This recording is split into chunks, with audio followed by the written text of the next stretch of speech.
चलिए आज information gathering tool पढ़ रहे हैं, सिस्टम एनालिसिस एंड डिजाइन का। नेक्स्ट टॉपिक है information gathering tool. Information gathering tools का पहले मैं ओवरव्यू बता देती हूँ। ओवरव्यू बताने के बाद इसको फिर हम डिटेल में स्टडी करेंगे। सबसे पहले इंफॉर्मेशन गैदरिंग टूल में हम लिखेंगे इंट्रोडक्शन।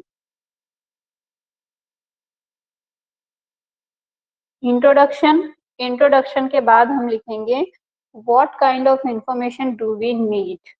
लिख लीजिए आप लोग, what kind of information do we need. अब what kind of information do we need के अंदर हम पढ़ेंगे about the firm, information about the firm, information about user staff, information about user staff. ठीक है। और इसी में एक थर्ड टॉपिक हम पढ़ेंगे information about work flow. Information about flow topic पढ़ेंगे। ठीक है।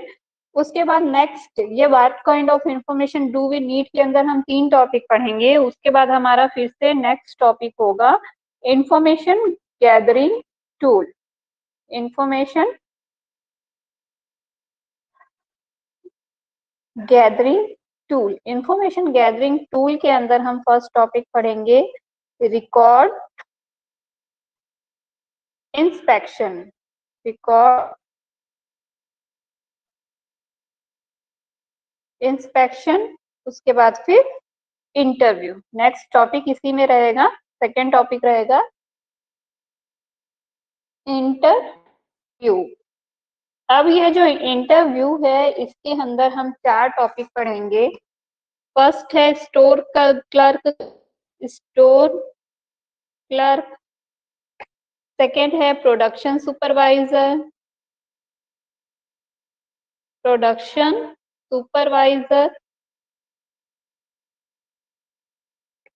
नेक्स्ट है स्टोर मैनेजर। नेक्स्ट है प्रोडक्ट।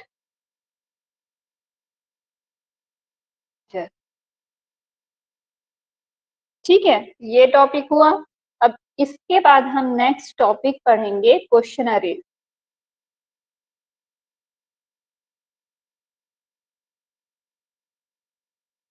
क्वेश्चनरीज, क्वेश्चनरीज के अंदर हम एडवांटेज एंड डिसएडवांटेज और डिसएडवांटेज। ठीक है। उसके बाद फिर पढ़ेंगे ऑब्जर्वेशन।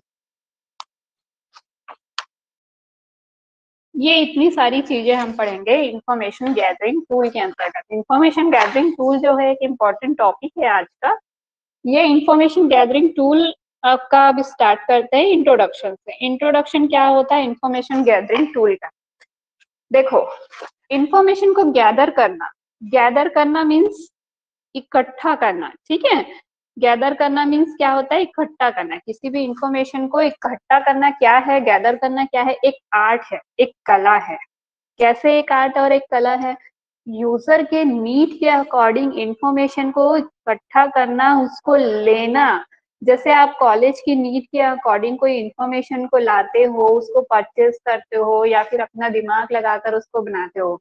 जैसे आप पीजीडीसीए में हो, पीजीडीसीए में हर एक स्टूडेंट को एक प्रोजेक्ट बनाना रहेगा। तो उस प्रोजेक्ट को कई स्टूडेंट ऐसे हैं जो कि खुद बनाना चाहेंगे, कुछ स्टूडेंट ऐसे हैं जो परचेस करके ले आएंगे और सबमिट कर देंगे, है ना। या फिर कुछ स्टूडेंट ऐसे हैं जो कि दूसरे से बनवा कर सबमिट कर देंगे। तो इसमें क्या होता है, एक इन्फॉर्मेशन है आपको, आप अपना प्रोजेक्ट बनाने के लिए किसी को हायर करोगे या खुद बनाओगे तो आपको उसके अकॉर्डिंग इन्फॉर्मेशन इकट्ठा भी तो करना पड़ेगा ना, गैदर करना पड़ेगा। तो इसीलिए इन्फॉर्मेशन क्या है? आर्ट है, जिसमें हम क्या करते हैं, सभी चीज को अप्रोच करते हैं। हमारे द्वारा जो इन्फॉर्मेशन कलेक्ट किया गया है किसी जिस पर्सन के ऊपर इंफॉर्मेशन कलेक्ट किया गया है या फिर किसी के नॉलेज के ऊपर इंफॉर्मेशन कलेक्ट किया गया है, जिस जिस टाइप की इंफॉर्मेशन की जरूरत होती है उस टाइप का इंफॉर्मेशन हम गैदर करते हैं। इस इंफॉर्मेशन को हम एकदम सिक्योर तरीके से कलेक्ट करते हैं ना, ऐसा नहीं है कि हम कोई भी इंफॉर्मेशन उठाए और वो अनयूजफुल हो या फिर यूजलेस हो और उसको हम लोग उठा लिए और अपने डेटाबेस में डाल दिए, ऐसा नहीं होता। इंफॉर्मेशन आप सिर्फ उसी इंफॉर्मेशन पर डाल सकते हैं जो इंफॉर्मेशन करेक्ट हो, जो कि सेंट्रलाइज हो, ठीक है, या फिर जो कि गवर्नमेंट के द्वारा अथोराइज हो। अनऑथोराइज्ड इंफॉर्मेशन को अगर आप पब्लिश करेंगे, अपने प्रोजेक्ट में डालेंगे और किसी को हिंट लग गई तो आपके खिलाफ एक्शन हो सकता है। इसीलिए इंफॉर्मेशन को क्या करना चाहिए, एकदम सिक्योर तरीके से कलेक्ट करना चाहिए, यूजफुल इंफॉर्मेशन को ही कलेक्ट करना चाहिए।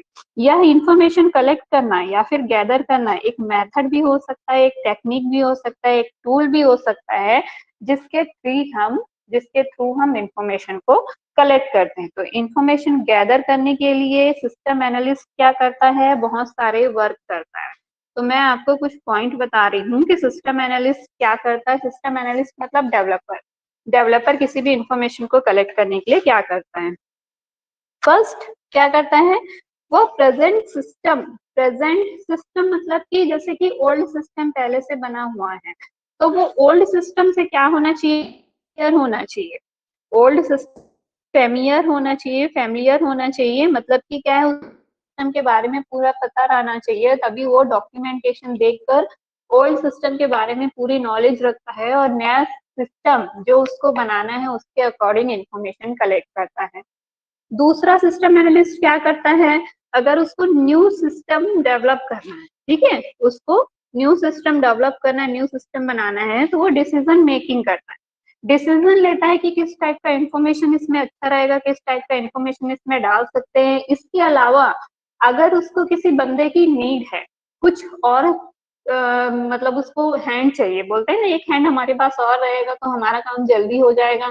जैसे आप लोग घर में अभी काम कर रहे हैं, आपको लगेगा कि काश मेरी मम्मी होती, काश मेरा भाई होता, तो वो जल्दी जल्दी काम कंप्लीट कर लेते हम दोनों मिलके। तो वही चीज होती है कि अगर मान लो डेवलपर को लगता है कि वो एक हैंड उसके पास और मिल जाए, तो वो क्या करेगा, इंटरव्यू कंडक्ट करेगा।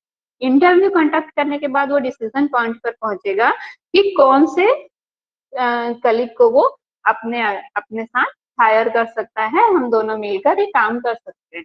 तो ये होता है किसी भी डेवलपर का इंफॉर्मेशन को कलेक्ट करने का तरीका। किस किस चीज के लिए, ओल्ड सिस्टम के लिए और न्यू सिस्टम, दोनों सिस्टम के लिए इंफॉर्मेशन को कलेक्ट करने का तरीका होता है ये किसी भी डेवलपर के लिए।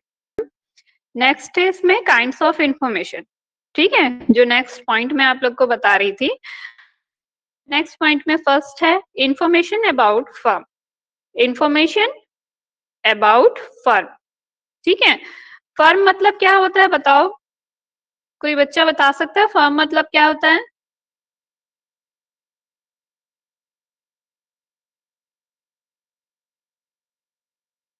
फर्म मतलब होता है एक ऑर्गेनाइजेशन जिसपे हम काम करते हैं, जिसपे हम वर्क करते हैं। एक पर्टिकुलर एरिया होता है, एक एरिया बोल सकते हैं, एक ऑर्गेनाइजेशन बोल सकते हैं।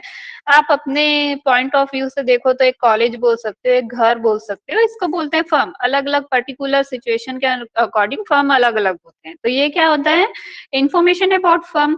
इसमें क्या करेगा, सिस्टम एनालिस्ट जो होता है, जो डेवलपर होता है, वो देखता है कि हमको कौन कौन सी पॉलिसीज चाहिए, कौन कौन सी पॉलिसीज के थ्रू हम गोल है का मतलब जो हम सिस्टम डेवलप करने वाले हैं वो सिस्टम हमारा कैसे कंप्लीट हो सकता है, कैसे हम उस सिस्टम को डेवलप कर सकते हैं, उसके लिए हमें कौन कौन सा गोल होना चाहिए, हमारे पास कौन कौन सा ऑब्जेक्टिव होना चाहिए और कौन कौन सा ऑर्गेनाइजेशन उस पर हेल्प कर सकता है। ये होता है इंफॉर्मेशन अबाउट फर्म। जैसे मान लो मैं हॉस्पिटल मैनेजमेंट का एक प्रोजेक्ट बना रही, ठीक है, मैं हॉस्पिटल मैनेजमेंट का एक प्रोजेक्ट बना रही हूँ, तो हॉस्पिटल मैनेजमेंट में मैं क्या देखूंगी, मैं 100 बेड में जाके हॉस्पिटल का पूरा ब्यौरा लूंगी, ठीक है। इसके अलावा मैं और भी एक दो जगह जाऊंगी, एक ही जगह जाके तो मैं हॉस्पिटल के बारे में पूरी चीज की नॉलेज नहीं रख सकती ना, मैं एक दो जगह और जाऊंगी और फिर क्या करूंगी, हॉस्पिटल के बारे में थोड़ा और नॉलेज गेन करूंगी। नॉलेज गेन करने के बाद मैं अपना प्रोजेक्ट बनाऊंगी, उसी को बोलते हैं इंफॉर्मेशन अबाउट फर्म। फिर information about staff, information about staff क्या है, इसमें देखा जा सकता है कि स्टाफ की अथॉरिटी कौन है, मतलब जॉब का फंक्शन क्या है, आपस में स्टाफ के बीच रिलेशन कैसा है, कैसे वर्क कर रहे हैं, रिलेशन अच्छा है या बुरा है, ये सब देखते हैं इंफॉर्मेशन अबाउट स्टाफ में। फिर information about work flow, information about work flow में क्या होता है, काम करने का तरीका देखा जाता है कि जैसे कोई ऑर्गेनाइजेशन है, उसमें कोई काम कर रहा है, तो उसमें काम जो हो रहा है वो कौन से मेथड से काम हो रहा है, कैसे प्रोसेस हो रहे हैं, उसमें किस टाइप के बंदे उसमें वर्क कर रहे हैं, कैसे वर्क कर रहे हैं, उन लोग कौन सी न्यू टेक्नोलॉजी का यूज कर रहे हैं, कौन सा काम कब करते हैं, कैसे वो सिस्टम डेवलपमेंट लाइफ साइकिल को फ्लो करते हैं, फॉलो करते हैं, ये सारी चीजें देखी जाती है इंफॉर्मेशन अबाउट वर्क फ्लो में। अब देखते हैं information gathering tool. Information gathering tool में क्या होता है, सबसे पहला पॉइंट मैंने बताया है रिकॉर्ड इंस्पेक्शन, ठीक है। रिकॉर्ड इंस्पेक्शन मतलब क्या होता है, किसी भी ऑर्गेनाइजेशन के पास क्या होता है, लार्ज अमाउंट ऑफ डॉक्यूमेंट होते हैं, बहुत अधिक मात्रा में डेटा होता है, जिसमें चार्ट होता है, मैनुअल होता है, कंप्यूटराइज्ड होता है, जॉब डिस्क्रिप्शन डॉक्यूमेंट होते हैं, अनलिमिटेड डॉक्यूमेंट होते हैं। आप ऑर्गेनाइजेशन को ले लो, आप अपने फील्ड में, आप अपने घर में ले लो, आपके घर में बहुत सारे ऐसे कागज होंगे, बहुत सारे ऐसे मैनुअल चीजें होंगी जो आपके लिए बहुत इंपॉर्टेंट है, आपकी डिग्री होती है, आपका बर्थ सर्टिफिकेट होता है, आपका जो 10th 12th मार्कशीट्स वगैरह होते हैं, आपके कास्ट सर्टिफिकेट होते हैं, निवास प्रमाण पत्र होता है, ये सब बहुत सारी चीजें होती है, ये आपके पर्टिकुलर चीज के हैं। वही चीज अगर आप घर के हिसाब से देखेंगे तो आपको घर में और ज्यादा चीजें होंगी। सेम वैसे किसी भी ऑर्गेनाइजेशन में क्या होता है, लार्ज ह्यूज अमाउंट ऑफ क्या होता है, डॉक्यूमेंट होता है, जिसमें जॉब डिस्क्रिप्शन होता है, प्रोसेसर होते हैं, बहुत सारी चीजें होती है। इसके अलावा क्या होता है, अकाउंट बुक होता है, सेल्स रिपोर्ट होते हैं, परचेस रिकॉर्ड होते हैं, क्या चीज वैल्यूएबल है, क्या चीज का हम फिर से एनालाइज कर सकते हैं, अनलिमिटेड डेटाज होते हैं। तो रिकॉर्ड इंस्पेक्शन में क्या होता है, ये सारे रिकॉर्ड जो होते हैं, ये सारे डॉक्यूमेंट जो होते हैं, उसका इंस्पेक्शन करना, उसको समझना, उसको एनालाइज करना, ये सब होता है रिकॉर्ड इंफॉर्मेशन इंस्पेक्शन में। ये हमारा इंफॉर्मेशन गैदरिंग टूल के अंतर्गत एक प्रोसेस है, ठीक है। दूसरा है इंटरव्यू।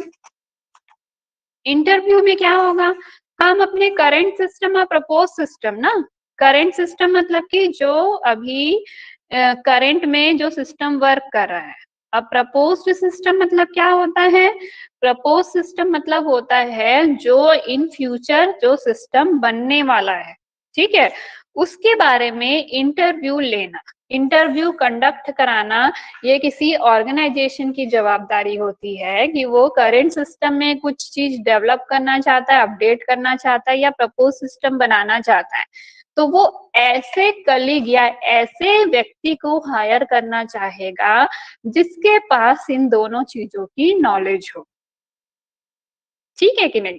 मैं जैसे हायर हुई हूँ आप लोग को टीचिंग करने के लिए, अगर मेरे को सेट पढ़ाना ही नहीं आएगा, मेरे को सेट के बारे में कोई नॉलेज नहीं है, तो क्या मैं आप लोग को पढ़ा सकती हूँ, मैं आप लोग को नहीं पढ़ा सकती, क्योंकि जब मेरे पास कोई नॉलेज नहीं है तो मैं आपको क्या नॉलेज दूंगी। सेम वही चीज होती है कि अगर जो व्यक्ति आया है वर्क कर ऑर्गेनाइजेशन में, उसके पास करेंट सिस्टम और प्रपोज सिस्टम, मतलब उस ऑर्गेनाइजेशन में जैसे कोई भी व्यक्ति इंटरव्यू देने जाता है, आप किसी प्लांट में इंटरव्यू देने जाते हो, तो आपको उस प्लांट के बारे में थोड़ी बहुत नॉलेज होनी चाहिए कि उसमें किस टाइप के वर्क होते हैं, कैसे कैसे वर्क होते हैं, आप किस पोस्ट के लिए जा रहे हो, उस पोस्ट में मेरे को किस टाइप का वर्क करना है, ये नॉलेज आपको होनी चाहिए। अगर आपको वो नॉलेज ही नहीं है तो आप वहां पे काम कैसे कर पाओगे। भाई कोई भी इंटरव्यूअर ये देखेगा ही कि मेरा जो व्यक्ति हो वो न्यू न्यू टेक्नोलॉजी का ज्ञाता हो, उसको नए नए टेक्नोलॉजी आती हो, वो बहुत जल्दी काम कर पाए, उसका जो कॉमन सेंस हो वो बहुत अच्छा हो, तो ये सारी चीजें आती है इंटरव्यू में। इंटरव्यू में कोई भी व्यक्ति सारी चीजों को पूछता है, परखता है, उसके बाद डिसाइड करता है कि वो किस व्यक्ति को सॉफ्टवेयर को डेवलप करने के लिए हायर करे। फिर नेक्स्ट है स्टोर क्लर्क।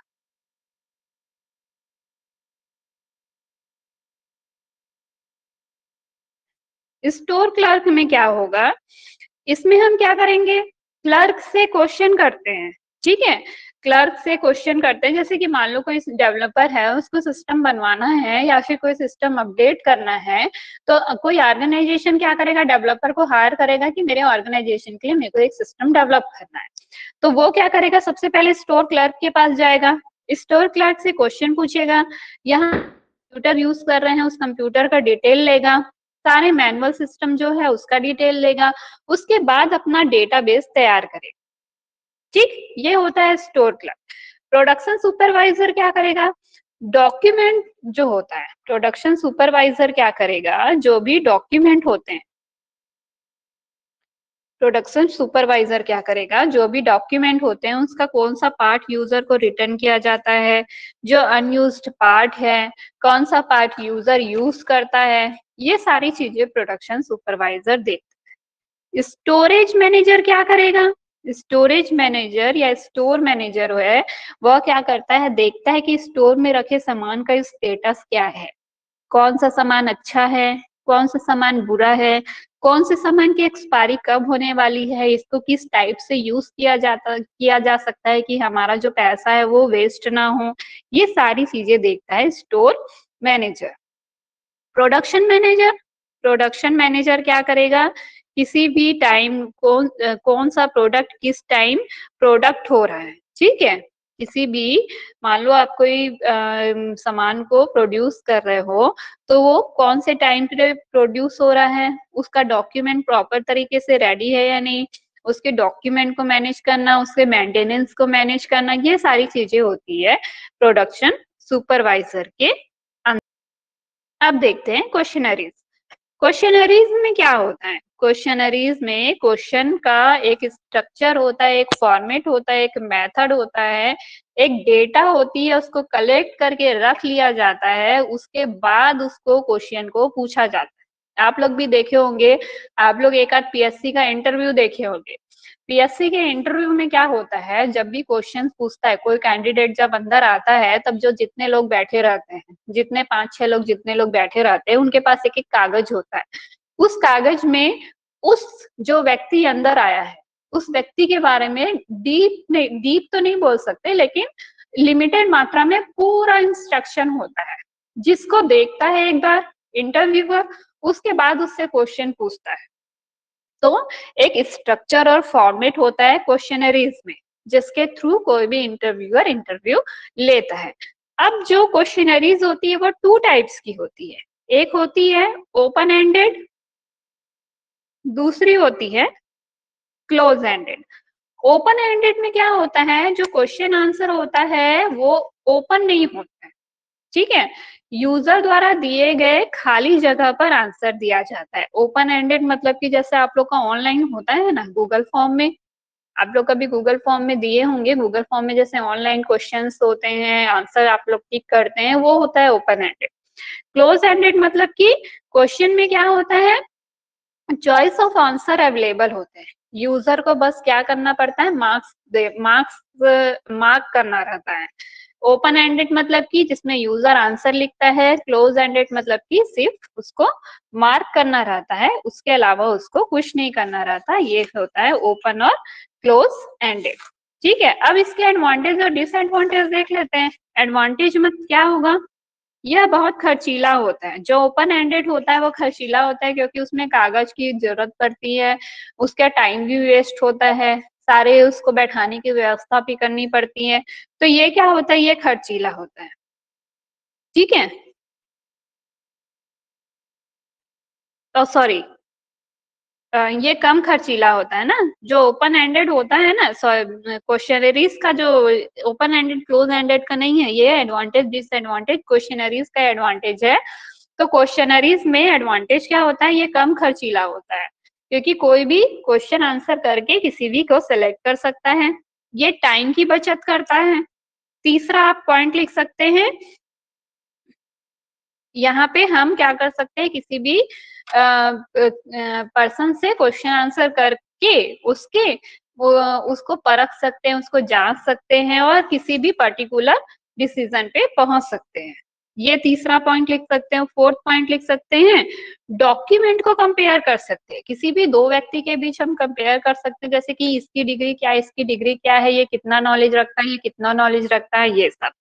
फिर पर्सनल क्वेश्चन करने का ये बहुत ही अच्छा मेथड होता है क्वेश्चनरीज।